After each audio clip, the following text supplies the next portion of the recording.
Bonjour les aventuriers, j'espère que vous allez bien. Comme promis, aujourd'hui nous allons aborder le sujet des épices. Je vais vous expliquer en fait leur importance pour l'Ayurveda et dans l'alimentation ayurvédique, quelle place en fait elles tiennent. Et je vais vous partager également donc une recette spécifique pour les Vata dominants, les Pitta dominants et les Kapha dominants. Comme vous avez été très nombreux à me le demander et je vous remercie de tout mon cœur pour tous vos retours.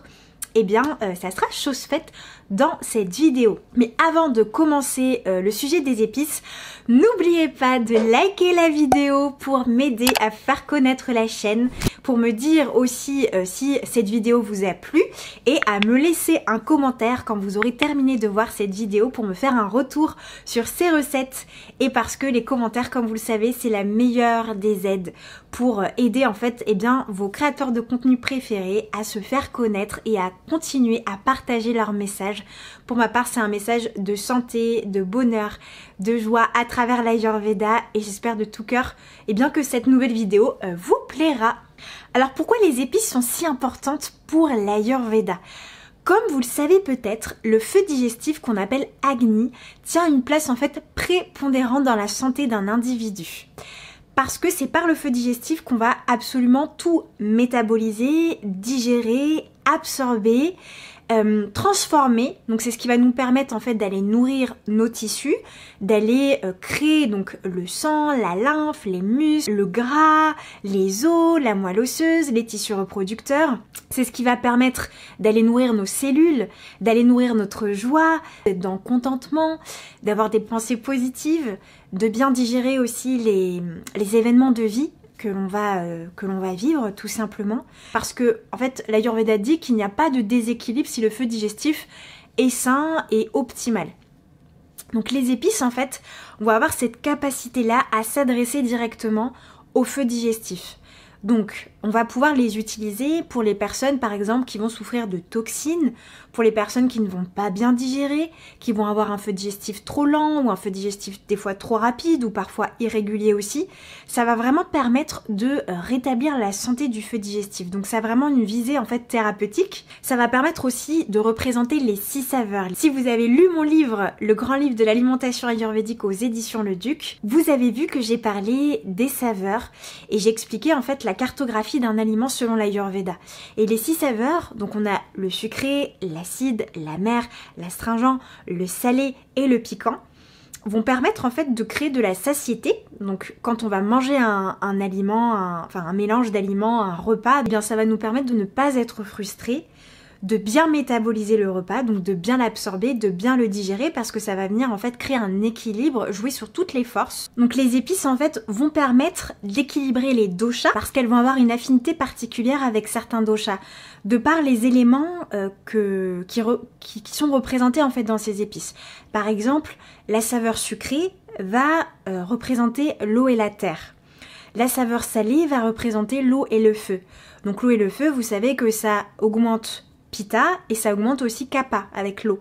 Le sucré, ça va augmenter surtout Kapha, la terre, et du coup ça va diminuer Pitta et Vata. Donc en fait chaque épice va permettre de contrebalancer les effets d'un plat par exemple sur un dosha, parce que vous savez que l'alimentation est utilisée aussi pour équilibrer les doshas, pour équilibrer la personne en fait dans sa globalité. C'est un des piliers en fait fondamentaux de l'Ayurveda, puisque le feu digestif tient une grande place dans l'équilibre de la santé d'un individu. Et donc les épices vont permettre de contrebalancer les états de déséquilibre d'un dosha, représenter donc les 6 saveurs qui vont avoir une affinité avec les doshas, et donc du coup représenter les 5 éléments dans l'assiette et aussi nourrir avec les couleurs en fait qu'elles vont représenter, par exemple le curcuma, par exemple les épices très vertes comme la menthe, comme la coriandre. Ça va aussi permettre de contenter les 5 sens, donc visuellement mais aussi au niveau olfactif. Quand on va ressentir une épice, ça va venir aussi rien qu'en la ressentant mais aussi en la touchant, ça vient en fait stimuler nos 5 sens et donc travailler aussi sur la puissance de la digestion par les 5 sens. C'est vraiment un voyage en fait que les épices amènent de par les 5 sens et la connexion en fait à son système digestif rien qu'en regardant ou en humant une épice, on commence déjà en fait à digérer, à préparer la digestion de son repas.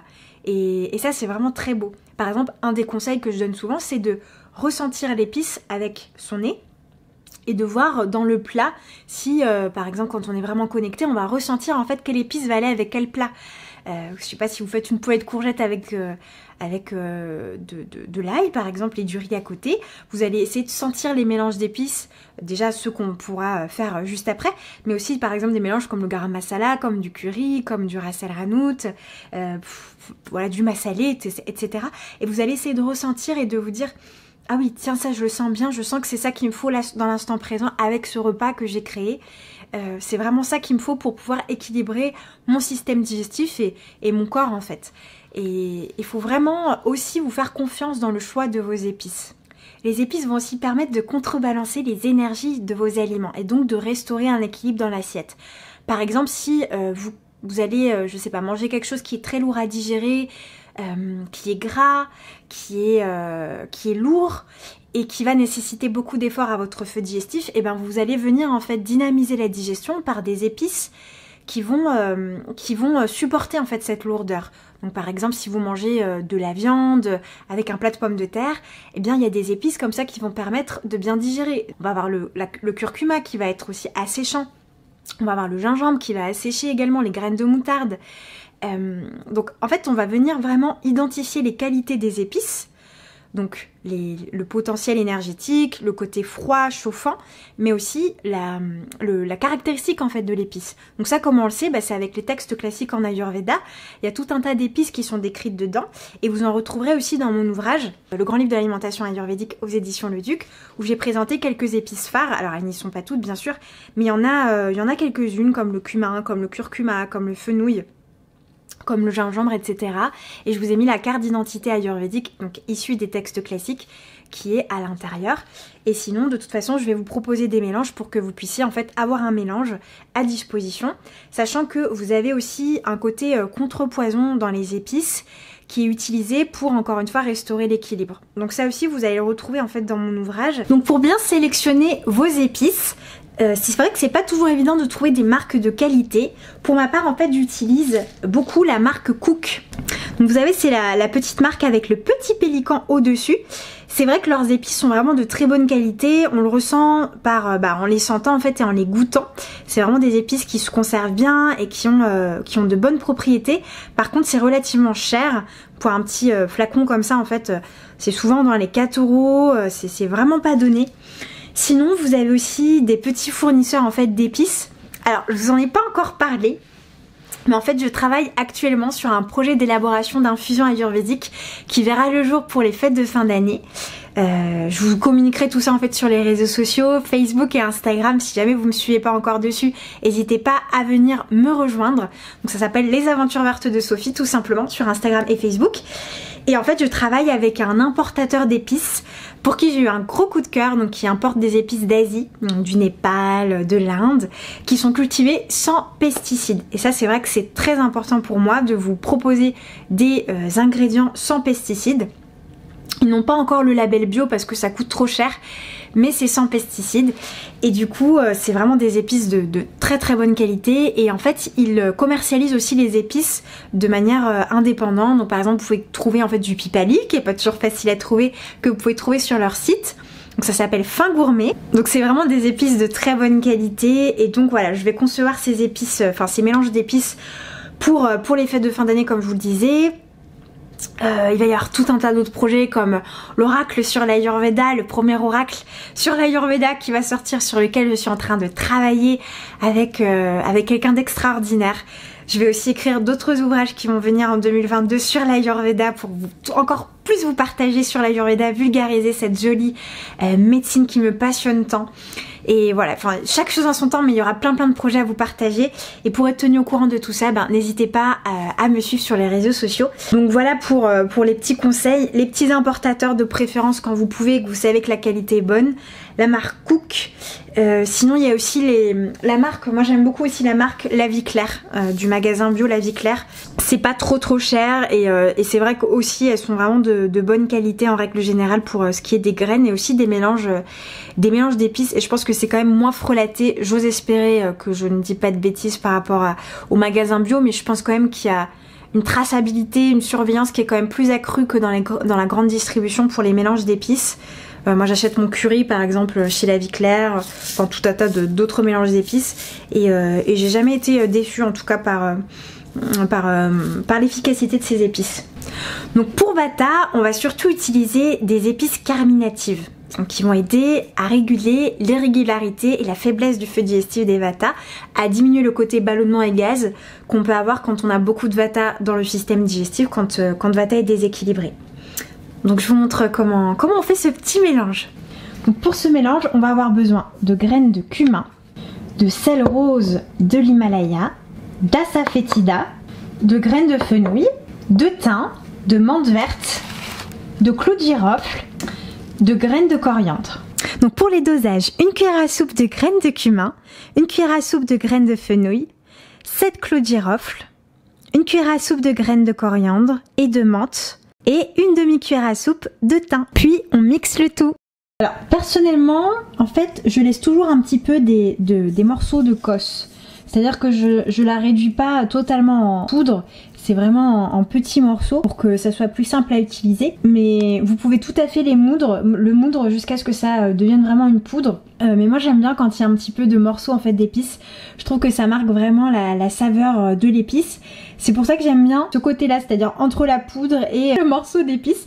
Mais à vous bien sûr de créer votre mélange comme vous le souhaitez, en fonction on va dire de la texture que vous préférez en bouche et au niveau des saveurs que ça peut libérer. Moi comme ça j'aime bien, donc je vais m'arrêter là. Pour la safoetida, je mets une demi-cuillère à café de poudre parce que c'est très fort en fait en termes de saveur. Donc comme pour la safoetida, on va venir ajouter un tiers de sel. Donc j'utilise vraiment le sel de l'Himalaya qui est déjà en fait en poudre, qu'on trouve en magasin bio. Ça coûte vraiment très peu cher et ça tient super longtemps, donc c'est très économique. Et voilà, il n'y a plus qu'à transférer. Et voilà pour le mélange Vata. Alors bien sûr, pour pouvoir remplir le pot et faire une quantité qui est supérieure, vous avez juste à doubler en fait les quantités que je vous ai données. Là j'ai fait on va dire un échantillon pour vous montrer comment procéder. Et ça sent trop bon. On sent vraiment toute la délicatesse des parfums, des saveurs. Ça me donne envie de manger là. Vous voyez, ça me fait travailler ma salivation, ça me fait saliver. J'ai hâte de pouvoir l'utiliser. Ça c'était pour les Vata, maintenant on va passer au mélange pour les Pitta. Pour les Pitta, on va avoir besoin de graines de fenouil, de menthe poivrée, de pipali. Donc le pipali qui est un poivre en forme de cône de pin qui est très doux comme poivre, de boutons de rose. Donc pour cette recette j'ai utilisé des roses de Damas, de curcuma, de cardamome. Donc ici en fait ce sont des graines de cardamome qui ont été écossées, donc il n'y a pas la cosse de la cardamome, ce qui me permet d'avoir vraiment tous les principes actifs de la cardamome qui sont concentrés dans ces petites graines. Donc j'ai acheté ça en Inde, mais vous pouvez en trouver aussi dans certains magasins ou sur internet en fait, dans les magasins dans les sites spécialisés dans les épices. Donc sinon vous pouvez tout à fait utiliser la cardamome entière et de la coriandre moulue ou alors en graines.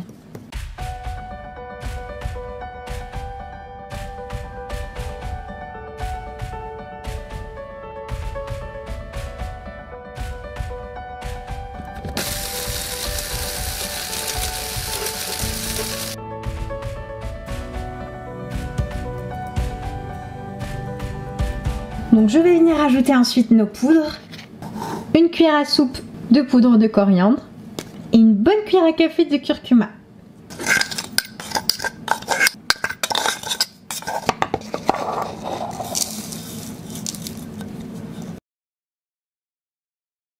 Pour les capas, nous allons avoir besoin de romarin, de tricatou. Donc le tricatou c'est du gingembre en poudre, du poivre long, le pipali que je vous ai montré tout à l'heure pour le mélange Pitta, et du poivre noir classique, de graines de moutarde, d'origan, de fenugrec, de coriandre, donc soit en graines, soit moulu directement, de curcuma et de graines de cumin. Ah oui, et j'ai oublié de rajouter le thym que vous pouvez tout à fait aussi utiliser pour capa.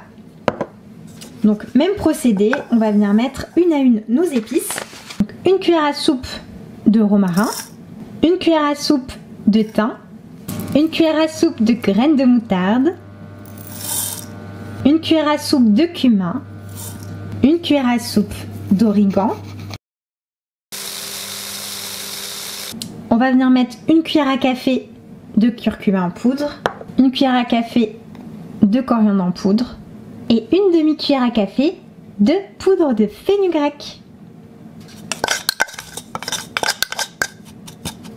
Et voilà pour le mélange capa. Voilà les aventuriers, j'espère que ces petits mélanges et ces explications vous auront plu, vous auront permis aussi d'y voir un peu plus clair sur ce qu'on peut utiliser comme épices pour les vata, les pitta et les kapha, sachant que vous pouvez tout à fait aussi les dissocier et les utiliser en fonction de vos besoins, de vos envies. N'hésitez pas à me mettre en commentaire si cette vidéo vous a plu. Et si vous allez refaire ces recettes à la maison, me dire un petit peu comment vous les ressentez au niveau de votre corps. J'espère qu'elles vous feront le plus grand bien, ces petites recettes. Quant à moi, je vous dis à très vite dans une prochaine vidéo. Prenez bien soin de vous. Mouah. À bientôt les aventuriers. Pour continuer à cheminer dans l'Ayurveda, découvrez mes ateliers en ligne sur la langue et les ongles pour apprendre à vous auto-observer. 3 heures d'atelier pour maîtriser les outils de santé afin de comprendre les besoins de votre corps et de votre esprit. Ce sont vraiment des outils qui vous accompagneront tout au long de votre vie en comprenant les besoins de votre terrain. Tous les liens sont dans la barre d'infos.